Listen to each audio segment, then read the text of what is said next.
Le Seigneur soit avec vous. Lecture de l'Évangile de Jésus-Christ selon saint Marc.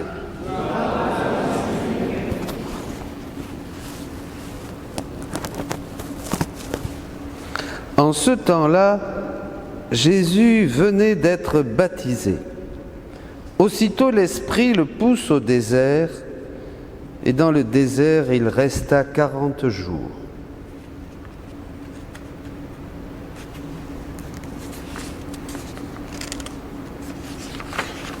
Tenté par Satan, il vivait parmi les bêtes sauvages et les anges le servaient. Après l'arrestation de Jean, Jésus partit pour la Galilée, proclamer l'évangile de Dieu. Il disait: les temps sont accomplis, le règne de Dieu est tout proche. Convertissez-vous et croyez à l'évangile. Acclamons la parole de Dieu. Louange à toi, Seigneur Jésus. Christ, sagesse du Dieu vivant. Gloire à toi, Seigneur.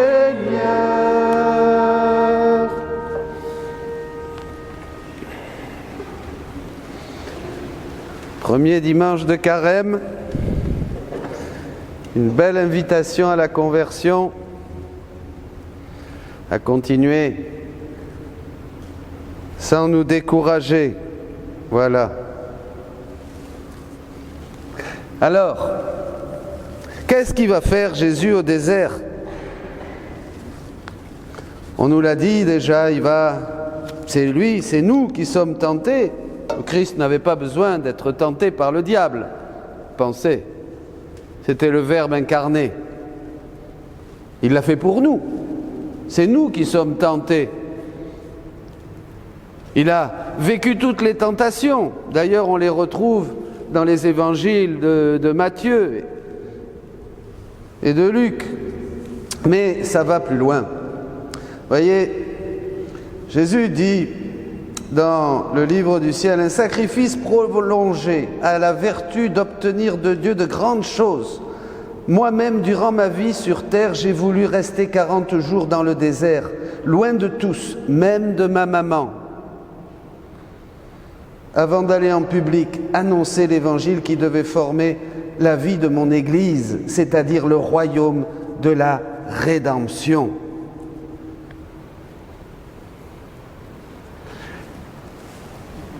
Le diable, il n'est pas à la première place. Ce qui est à la première place, c'est justement ce que va faire Jésus au désert. D'abord, il se sépare de Marie, ce qui est très douloureux pour lui. Marie va tout vivre à distance. Ensemble, ils vont tout vivre, puisque tout ce que vivait Jésus, le vivait Marie. Mais ce qui est important ici, c'est pourquoi le Verbe de Dieu, pourquoi Dieu, le Verbe de Dieu, le Créateur de toutes choses, va vivre ça au désert. Pourquoi a-t-il voulu aller au désert? Pas pour être tenté par le diable. Il va au désert justement pour faire quelque chose de très important. Il va souffrir, réparer et appeler le règne de Dieu sur la terre. Pourquoi? Pour que le monde ne soit plus un désert. Nous vivons dans un désert. Nous vivons dans un désert où justement, à cause du manque de Dieu dans nos cœurs et dans le cœur de nos frères les hommes, nous nous bouffons, nous nous détruisons, nous nous trahissons. Nous sommes remplis de désirs matériels et on le voit dans les autres évangiles. Jésus, justement, le diable le tente sur les choses matérielles. Voyez, Jésus répond avec la parole de Dieu. Le monde est devenu un désert et justement Jésus va aller dans ce désert pour vivre notre désert, pour vivre nos solitudes, pour vivre nos trahisons, pour vivre nos guerres, pour vivre tout ce qui est la conséquence d'un monde sans Dieu. Je le dis toujours, regardez les masques que nous avons, qu'ils soient bleus, qu'ils soient noirs, qu'ils soient rouges, qu'ils soient fleurs, qu'ils aient des petits Jésus ou ce que vous voulez, nous avons quand même une drôle de tête. C'est pas normal. La présence de Dieu a disparu et Jésus dit très clairement que le désert s'est formé. Dès que Dieu se retire, qu'est-ce qui se passe? Eh bien, les bêtes viennent. La méchanceté est là. Les passions brutales qui habitent nos cœurs nous bouffent. Et le diable a beau jeu, évidemment. Mais tout ça, ce n'est qu'une conséquence d'un monde sans Dieu, d'un monde qui devient un désert. Ce n'est plus les vergers fleurissants, ce que prophétise Isaïe. Cette terre où ruisselle le lait et le miel, elle va revenir quand l'homme va revenir dans sa divine volonté, dans la volonté de Dieu. À ce moment-là, tout refleurira, bien sûr. Alors en attendant, comme nous sommes, Jésus proclame le royaume de la rédemption. Il le dit, c'est-à-dire le royaume de la rédemption. Qu'est-ce qui se passe? D'abord, il vient ici, et la raison profonde, c'est qu'il vient souffrir ce désert. Il veut souffrir quoi? Dans son humanité. Il veut souffrir le désert que vit Dieu depuis le péché. Vous comprenez? Depuis que nous avons exclu Dieu de ce paradis qui est notre cœur, eh bien Dieu, il a souffert. Vous comprenez? Il n'avait plus son homme, sa créature, son petit, son chéri, son enfant. L'homme en qui il prenait tous ses délices. Nous l'avons rejeté avec un acte de notre volonté propre en disant « je ne servirai pas ». Nous avons pris ce que nous voulions, c'est-à-dire notre liberté. Eh bien, regardez le désert, fruit de la liberté de l'homme. Alors Jésus, qu'est-ce qu'il vient faire? Il va au désert pour souffrir tout ce que Dieu, tout ce que la divine volonté a souffert à cause du rejet de l'homme. Et il va souffrir aussi tout ce que nous souffrons. Tout ce que nous souffrons parce que nous avons rejeté Dieu. Il va prendre toutes ces souffrances, de la tienne, la tienne, la tienne, la tienne, la tienne, toutes les souffrances de tous les hommes depuis le péché. Il va toutes les embrasser et il va vivre tout ça, toutes ces souffrances, toutes ces méchancetés. Il va les vivre dans son humanité. Souvent on croit que le Christ n'a pas vécu de nos douleurs. Il a tout vécu. Il a dû vivre les nausées de nos péchés, d'impureté, de méchanceté, de violence, de trahison. Il les a vécus. Il n'a pas dit oui, bien sûr. Il n'a pas péché. Mais il les a vécus, ça lui a donné la mort. Vous comprenez ça? On ne comprend pas bien. C'est-à-dire que tout ce que moi j'ai fait de mal, le Christ l'a vécu et ça lui a donné de l'écœurement, ça lui a donné de la nausée, ça lui a donné de la souffrance. Je parle de moi, mais de toi, de toi, de toi, de ce qu'ont fait tous les hommes depuis le début du temps. Il l'a vécu dans sa chair. Il a senti les conséquences de la violence, de la méchanceté, du criminel qui tue, de l'autre qui fait le mal, qui vole, qui assassine. Il a vécu tout ça. Il a vécu non seulement la méchanceté dans sa chair de tous ces hommes qui ont fait le mal depuis tous les temps, mais il a vécu aussi la rancœur, la violence de celui qui a été offensé et qui a envie de se venger, qui a envie de tuer. Tout ça, il l'a vécu dans sa chair d'homme, dans son humanité. Comprenez ce qu'est la réparation? Il a vécu ça. Ça lui a donné la mort. La mort sur la croix n'est que l'accomplissement de toutes ces morts. Il meurt. Il va réparer. Il va réparer. Il va souffrir. Il va donner à Dieu tout ce que nous ne l'avons pas donné. Il va donner à Dieu tous nos actes manqués, toutes nos prières qui n'ont pas été faites, tout ce que nous avons fait pour nous moquer de Dieu et faire notre volonté propre. Il va tout prendre, c'est-à-dire que tout ce qui a causé le désert d'un monde sans Dieu, eh bien lui, il va être la semence qui annonce déjà un grand verger, une grande patrie, un bonheur. Il va appeler, en vivant tout ça, pour réparer ce que nous n'avons pas fait, pour réparer tout ce que la divine volonté a souffert, pour réparer aussi ce que nous avons fait et pour prendre toutes nos souffrances, le Christ finalement va appeler dans ce désert du monde, il va appeler le règne de Dieu.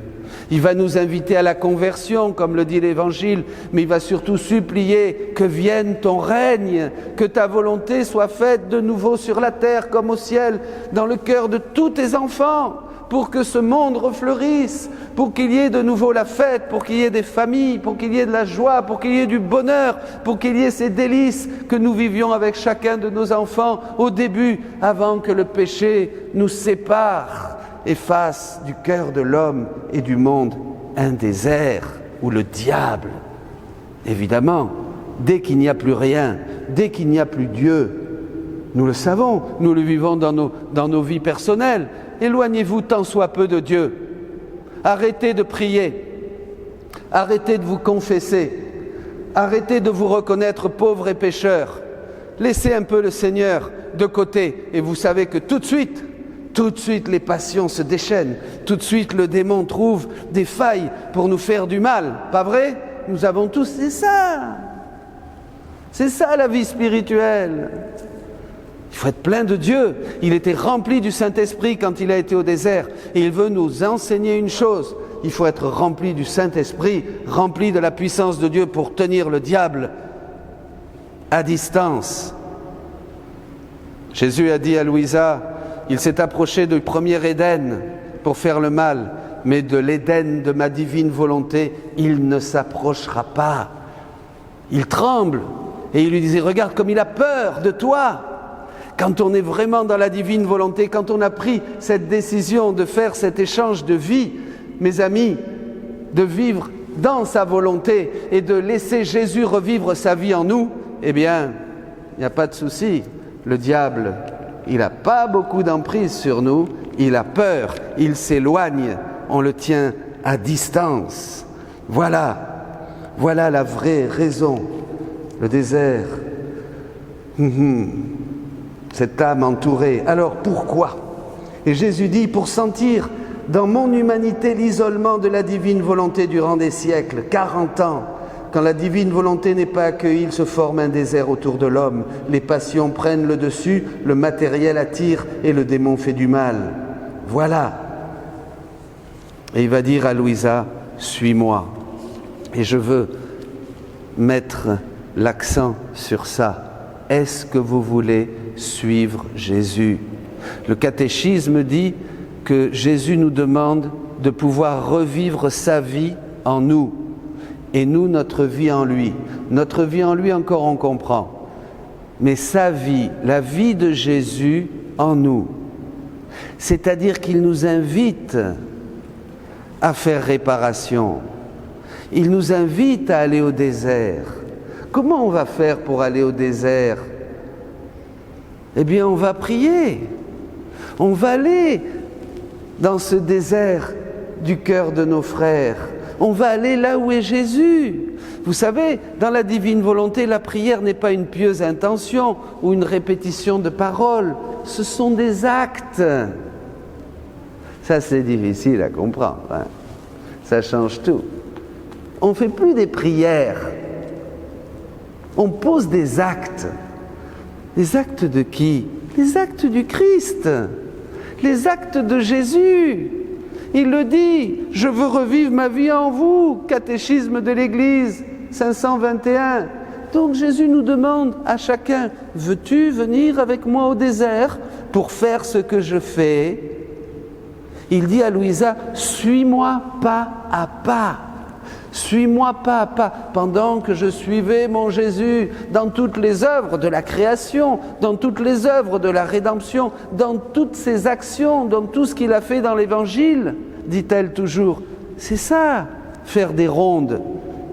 Jésus nous enseigne à aller là où il était, puisque tous ces actes de Jésus sont dans un mouvement constant de se donner à nous.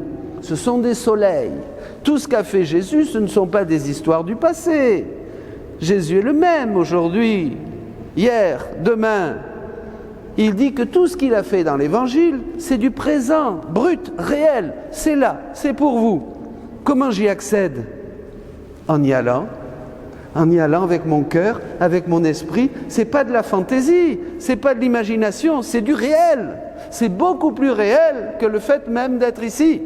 Vous comprenez? C'est ça qui nous est difficile, c'est que c'est le royaume de Dieu. Et Dieu nous invite à réparer, Dieu nous invite à vivre ce que vivent nos frères. Mes amis, c'est ça, le fruit de la vie, de la mort et de la résurrection de Jésus. C'est que nous pouvons faire ses œuvres, dit-il, et même plus encore. Alors allons voir Jésus, allez. Voilà, le diable tremble. Prenons la main de Marie, priez maintenant. On va passer à l'action. Assez parlé. Il faut laisser maintenant les œuvres de Dieu se faire à travers nos yeux, nos mains, les battements de notre cœur, notre vie, à travers nos paroles, à travers tout ce que nous sommes. C'est ça le bonheur de Dieu. Je veux me trouver en toi. J'ai besoin de tes mains. J'ai besoin de tes yeux, j'ai besoin de ta prière. Tout ça, c'est à moi. Laisse-moi régner en toi. Laisse-moi faire mes œuvres en toi. Laisse-moi reproduire en toi toute ma vie. Je veux que tu sois un autre moi-même. Je veux reproduire ma vie depuis ma conception jusqu'à ma mort. Vous comprenez que potentiellement, nous sommes tous des autres Christ.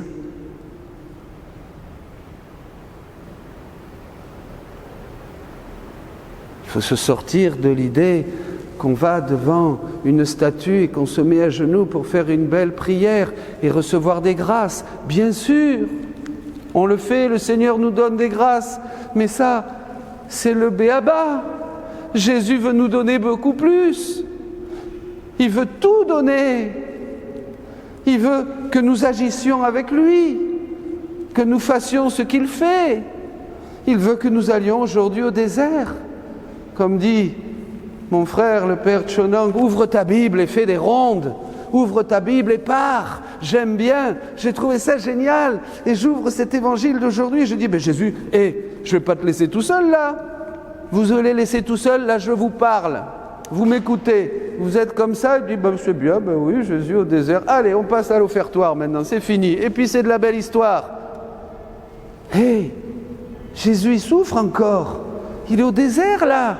Allez, vas-y, dis-lui, j'arrive, coucou, c'est moi, dis-lui, coucou, c'est moi, je suis là, regardez comme il est seul, regardez comme il est défiguré, et il dit, tu vois, je suis défiguré, ben c'est la figure de mes créatures, c'est la figure de mes enfants, j'ai pris votre figure, donne-moi une caresse, oui Jésus, baise mon front, comme on va le faire à l'agonie, prends-moi les mains, allez, viens, on va prier ensemble je suis en train de réparer pour tous les hommes qui m'ont obligé à venir dans leur désert, dans ce désert du monde. Tu veux venir avec moi? Oui Jésus, je viens souffrir avec toi. Allez, je prends tes souffrances, moi aussi. Je fais comme toi, je prie avec toi, j'offre tout au Père, je répare, je vais chercher tous les hommes pour te donner une pensée. Vous savez qu'une pensée, explique Jésus, une pensée lui enlève une épine de la tête, de la couronne d'épines. Vous vous imaginez pourquoi chaque fois que vous pensez dans la divine volonté, chaque fois que vous pensez comme Jésus,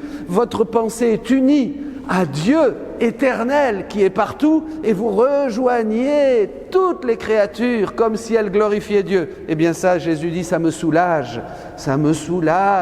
Chaque fois que tu marches, que tu penses, que tu respires, que tu fais quelque chose. Alors maintenant, par exemple, c'est le désert. Eh bien, allons au désert avec Jésus et disons-lui, égal comme lui, rejetons le mauvais, rejetons les passions. Voyez ? Prenons Marie, par exemple, vous savez, cette douleur de Jésus. Quand il est parti, il a dit qu'il était parti tout joyeux dans le désert. Il était parti tout joyeux malgré la souffrance qu'il y avait avec Marie, la séparation. C'était dur, hein, bien sûr. Mais il dit, j'étais joyeux quand même de partir au désert parce que je vivais la souffrance d'un mode divin. Vous voyez, ça c'est très important. Ne vivez pas vos souffrances en mode humain, dit aussi le Seigneur. Si vous vivez la souffrance en mode humain, ça va vous donner un coup, ça va vous exploser, ça va vous faire mal, ça va vous déchirer, ça va vous déprimer, ça va vous foutre en l'air, en un mot.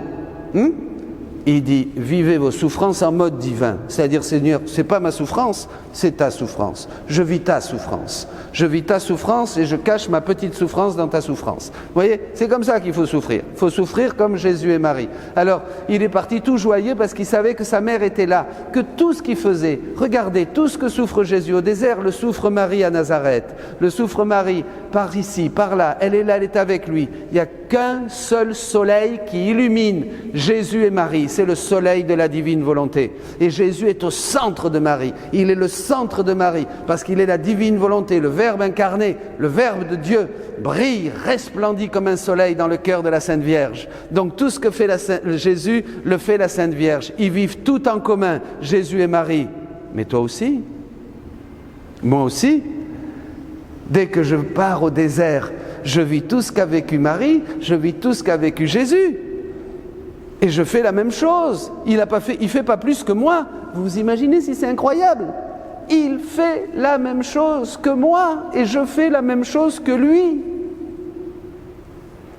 Voyez, ça change tout.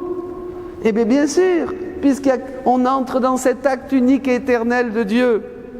Alors, Marie est là et elle attend. Et Jésus dit que quand il est revenu du désert, après avoir réparé pour tous nos refus, pour tout ce que nous avons fait et qui a mis dans ce désert le pauvre bon Dieu, la pauvre divine volonté qui n'avait plus de cœur, et quand il a pris tous ses refus, tous ses actes, il a tout réparé, il a tout redonné à la Sainte Vierge.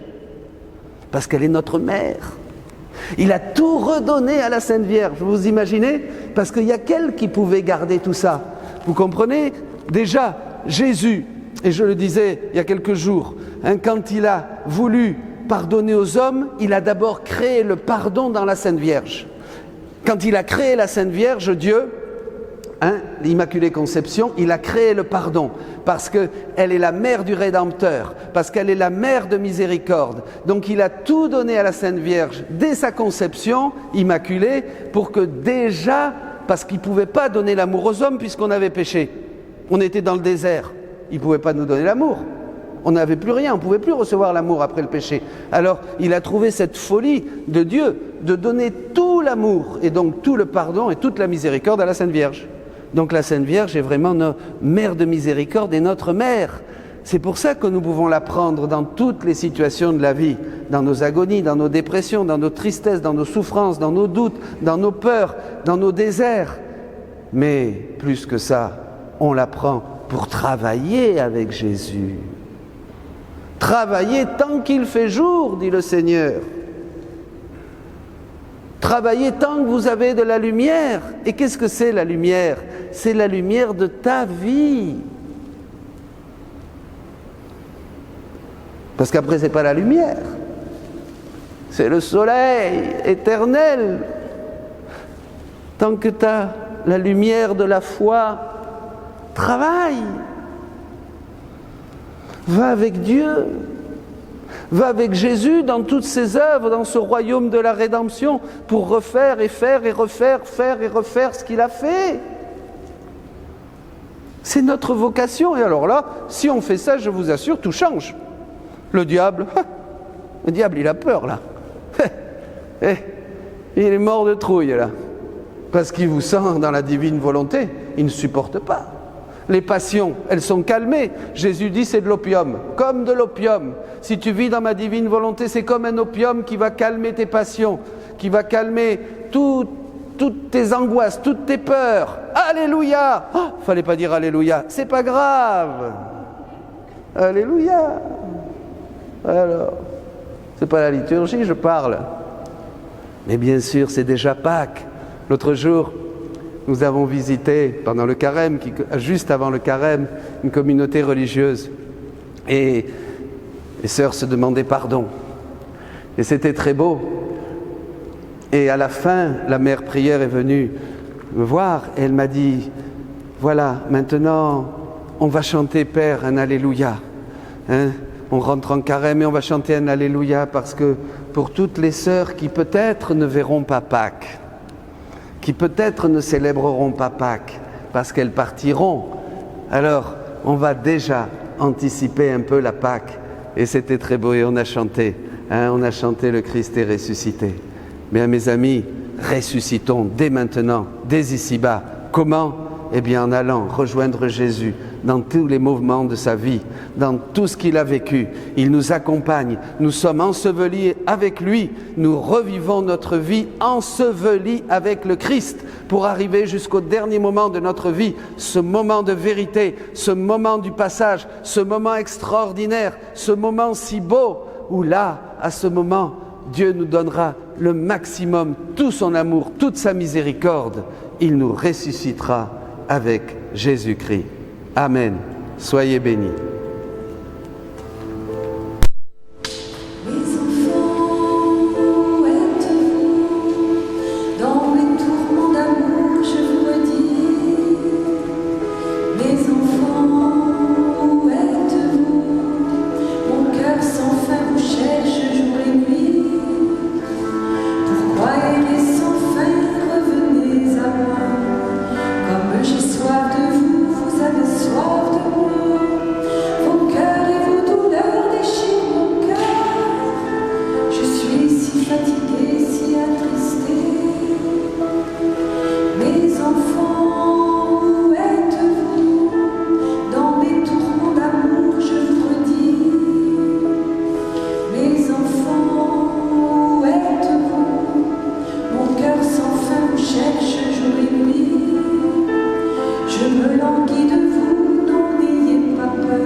Jésus, tu es l'amour qui a dérobé ma vie. Je reste seule et je gémis. Je ne veux que toi. Jésus, tu es l'amour. Je suis pauvre et je crie. Comment ne pas mourir sans toi? J'espère ton paradis. Transforme-moi, Seigneur, transforme-moi en toi. Je ne peux vivre sans ta présence. Je veux seulement être à toi. Transforme-moi, Seigneur, transforme-moi en toi. Je ne peux vivre sans ta présence. Je veux seulement être à toi. Jésus, tu es l'amour et ta vie est à moi. Ton corps, ton sang, ta croix me rendent fou de toi. Jésus, tu es l'amour et je veux t'embrasser, te laisser me transformer pour que tu vives en moi.